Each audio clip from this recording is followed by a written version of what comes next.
ओम शांति। आज प्यारे मीठे बाबा की मुरली मंथन की डेट है 28 मार्च 2025। तो आज मीठे बाबा अपने बच्चे से कह रहे हैं तुम बहुत लकी हो क्योंकि तुम्हें बाबा की याद के सिवाय और कोई फिक्राती नहीं है। इस बाबा को तो फिर भी बहुत ख्यालात चलते हैं। बाबा कह रहे तुम बहुत लकी हो, लकी स्टार, क्योंकि तुम्हें भगवान के अलावा कोई बात याद ही नहीं रहती, फिक्राती नहीं है। इस पिता को फिर भी बहुत ख्यालात चलते हैं। मतलब भगवान कह रहे हैं मुझे तुम्हारे बहुत ख्यालात चलते हैं क्योंकि तुम सबकी पालना करना मेरा ही तो फर्ज है। मैं आकर तुम्हें ज्ञान सुनाए, तुम्हें वापस ले जाने की जो विधि बता रहा हूँ, और तुम बच्चे फिर बराबर चलते भी नहीं हो तो सोचो मुझे कितनी फिक्र रहती। ये ख्यालात मुझे बराबर चलते रहते हैं। प्रश्न, बाबा के पास जो सपूत बच्चे हैं उनकी निशानी क्या होगी? उत्तर, वे सभी का बुद्धि योग एक भगवान से जोड़ते रहेंगे, सर्विसेबल होंगे, अच्छी रीति पढ़कर औरों को पढ़ाएंगे, बाबा के दिल पर चढ़े हुए होंगे। ऐसे सपूत बच्चे ही भगवान का नाम वाला करते हैं। जो पूरा पढ़ते नहीं वो औरों को भी खराब करते हैं। यह भी ड्रामा में नूंद है ना। वे सभी का बुद्धि योग एक भगवान से जोड़ते रहेंगे, भगवान से मिलाते रहेंगे। हाँ, उनको चैन ही नहीं होगा। सभी सेवल ऐसे होंगे कि बात मत पूछो। अच्छी रीति पढ़कर औरों को पढ़ाएंगे, भगवान के दिल पर चढ़े हुए होंगे। और पता है कैसे होंगे वो? प्रकृति की तरह। जैसे नदी का पानी मीठा होता है। क्यों होता है मीठा? क्योंकि वो सदा देती रहती है। सागर का पानी खारा होता है क्योंकि वो हमेशा लेते रहता है। नाले का पानी दुर्गंध देता है क्योंकि वह रुका हुआ है। यही जिंदगी है, देते रहोगे तो सबको मीठे लगोगे, लेते रहोगे तो खारे बन जाओगे, और रुक गए तो सबको बेकार लगोगे। तो क्या करना है हमें? बाबा के दिल पर चढ़ना इतनी आसान बात तो नहीं है ना। तो सर्विसेबल बनिए। सबसे पहले अपनी सर्विस करिए। कोई बात आई, मन फंसा, बस उसको सेकंड उसको निकालिए, खुश हो जाइए। गीत है, ले लो दुआएं माँ बाप की, सर से गठरी उतारो पाप की। ले लो दुआएं माँ बाप की। ओम शांति। हर एक घर में माता पिता और दो चार बच्चे तो होते ही, फिर आशीर्वाद आदि मांगते हैं। ये तो होगी हद की बात। कहते हैं ना, माँ बाप के आशीर्वाद मांगो, ये हद के लिए गाया हुआ है। बेहद का तो किसी को पता ही नहीं है। अभी तुम बच्चे जानते हो, बेहद के पिता के बच्चे और बच्चियां हैं, वह माता पिता होते हैं शरीर के, जो हद के होते हैं। तो माता पिता से दुआएं लेने के लिए लगे रहते हैं। यहाँ बेहद के माँ बाप हैं, तो यहाँ दुआएं कृपा भगवान नहीं देते, हम खुद ही अपने पकड़ते। ये मुरली सुनिए, मुरली के पॉइंट को धारण कीजिए, खुद भी सुनिए, औरों को भी सुनाइए, सबका भला कीजिए, अच्छा अच्छा सोचिए, तो अपने आप अपने ऊपर कृपा हो जाएगी। तो सत्य बोलने वाला, सच सिखलाने वाला, बेहद का सदगुरु, सुप्रीम फादर, टीचर, सुप्रीम गुरु हमारे शिव बाबा आप पहुंचे हैं। ठीक है। बाबा कहते हैं तुम बच्चे अच्छी रीति बाबा की याद में रह सकते हो। इनको तो हजारों पुण्य है, ब्रह्मा पिता, हजारों पुण्य में हजारों झंझट है, लेकिन तुम बच्चे हर काम से निश्चिंत हो गए, क्योंकि ब्रह्मा ने तुम लोगों के लिए सब करके एक रास्ता दे दिया।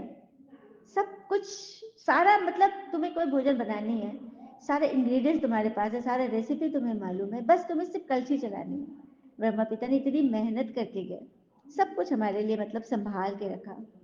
ठीक है, फिर भी हम ना करें तो बाबा क्या करेंगे? तो करना है ना। कितने ढेर बच्चों को संभालना पड़ता है। माया भी बड़ी दुश्मन है। अच्छी रीति कोई कोई की ना खाल ही उतार देती है, खाल उतार लेती है, अर्थात अपने देवता वाले जो हमने जो कुछ भी धारण किया था वो एकदम छीन करके खींच कर उतार देती है।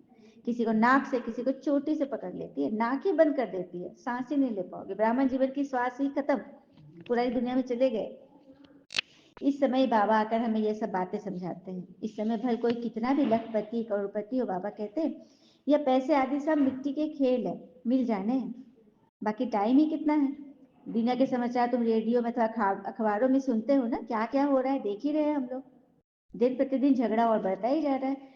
तो सूत जो है मुंझता ही रहता है, सूत सुलझने की तो बारी है ही नहीं, और ही उलझना ही है। सब आपस में लड़ते झगड़ते मरते हैं। तैयारियां तो हो रही है ना, जिससे समझ में आता है कि लड़ाई शुरू हुई की हुई, मतलब पुरानी दुनिया गई की गई। ये तो दुनिया को मालूम ही नहीं कि क्या हो रहा है, क्या होना है। आपको तो मालूम है ना, तो तैयारी कर लो। हर एक ना अपने लिए पुरुषार्थ कर रहा है। तुम तो पुरुषार्थ करते हो दुनिया को नया बनाने के लिए, कर रहे हो ना। तो लाडले बच्चे, तुमने भक्ति बहुत की है, तभी तो मैं भगवानुवाच तुमसे कहता हूँ कि मैं तुमको राजयोग सिखला रहा हूँ। आधा कल तुम रावण राज में थे, यह भी किसी को पता नहीं कि सच्चे राम किसको कहा जाता है। राम राज वास्तव में कब थे? तो सत्युग में था रामराज। बाबा के पास सपूत बच्चे वह है जो सबका बुद्धि योग बाबा से जुड़ाते हैं, सर्विसेबल है, अच्छी रीति पढ़ते और पढ़ाते हैं, भगवान के दिल पर चढ़े हुए होते हैं। कोई तो फिर नालायक भी हो जाते हैं। अच्छा, नालायक पे बात बताऊंगी। कहीं भी हमने कोटेशन देखा ना, बुरी नजर वाले तेरा मुंह काला, या फिर कोई गाड़ी पे लिखा होगा या कहीं पे देखते हैं दुकान दुकान में। तो मैं एक जगह पढ़ी थी, बड़ा मुझे मजेदार लगा, आप लोग को भी अच्छा लगेगा। बुरी नजर वाले तेरा मुंह काला, क्या सिर्फ काले मुंह वाले ही बुरे होते हैं? सवाल है, समझिएगा। क्या सिर्फ काले मुंह वाले ही बुरे होते हैं? ऐसा क्यों नहीं कहा जाता बुरी नजर वाले तेरा मुंह गोरा? गोरे मुंह वाले भी तो होते हैं ना। तो ऐसा नहीं बोला जाए सब काला, काले चेहरे वाले सांवले वाले को थोड़ा थोड़ा क्या पूरा खराब लगेगा ना। तो ये सब चेंज करना चाहिए, है ना? क्या कहते हैं आप लोग, चेंज करना चाहिए? तो तो कमेंट में शेयर कीजिएगा कि हाँ चेंज होना चाहिए। देखो, जब हमने बात तो उठाई, हमारी बात तब पहुंचेगी, पूरा आगे तक जाएगी, जाएगी ना। इस चीज को हमें सिखा देना है कि ऐसा नहीं करना है, ऐसा ऐसा रंग वाली बात नहीं होनी चाहिए। ठीक है, रंग से किसी की सीरत का पता नहीं चलता है ना, सूरत से। ठीक है, बाबा के दिल पर चढ़े हुए हैं, उनका संग करो। पूछ सकते हो ना किसका संग है, बाबा झट बता देंगे। जो अच्छे अच्छे फॉलोवर है ना, जो अच्छी रीति चलते हैं ना, उनका रंग करो, नहीं तो फिर उल्टा का ही रंग चढ़ जाएगा। कुसंग तो एकदम खत्म कर देगा, क्योंकि घर में दास दासियां भी तो होंगे, तो तुम दास दासी ही बन जाओगे सत्युग में।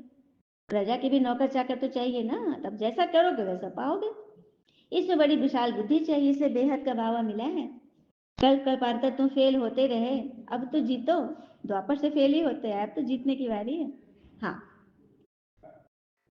हमसे तो होशियार बहुत है। जो होशियार है, होशियार कोई भाषण के लिए बुलाते हैं ना, तो उनके जैसा बनने का कोशिश तो करो। हम इतनी सर्विस नहीं करते तो उस पद कैसे पाएंगे? टीचर तो स्टूडेंट को समझ सकते हैं ना, जो रोज पढ़ाते हैं उनको तो पता चलता है ना, उनका रजिस्टर रहता है ना कि कौन बच्चा कितना पढ़ने वाला है, कितना लायक है। टीचर से तो कुछ छुप ही नहीं सकता। इसलिए बाबा कहते हे आत्माएं, तुम भी बाबा को याद नहीं करते हो। मैं सब देखता हूँ, मैं तुमको रास्ता बताने आया हूँ। तुम मुझे याद करो तो इस योग अग्नि से पाप दग्ध हो जाएंगे। भक्ति मार्ग में कितना धक्का खाते आए, कुंभ के मेले में जाकर कैसे कैसे के स्नान किए, कितना भीड़ भड़क्का में, कितनी जान जोखिम में डालकर, कितनी तकलीफ सहन किया। यहाँ तो कोई तकलीफ की बात ही नहीं, आराम से बैठो। हाँ, लेकिन झरमुई झगमुई आदि वार्तालाप में रहोगे तो वातावरण ही खराब करोगे। इसे जितना टाइम मिले भगवान को याद करने की प्रैक्टिस करो। फर्स्ट क्लास बच्चा बनो। तुम्हारे भी कोई अच्छी रीति याद करते हैं, बहुत ही जो याद करते ही नहीं, बस देधारियों में बन बुद्धि फंसी रहती है। तो जैसे अपना खाना ही खराब कर देते हैं। पढ़ाई तो बहुत सहज है। बाबा कहते हैं साइलेंस से तुमको साइंस पर जीत पानी है। साइलेंस और साइंस राशि तो एक ही है। मिलिट्री में भी 3 मिनट साइलेंस कराते हैं। मनुष्य भी चाहते हैं हमको शांति मिले, लेकिन शांति कहाँ है, कैसे मिलेगी? शांति का सागर कौन है, ये तो पता ही नहीं। तो ये बात सबको बताना है ना। हाँ, साधु संत भी नहीं जानते ये बात, नेति नेति कर देते कि ईश्वर की गतिमति ईश्वर ही जाने।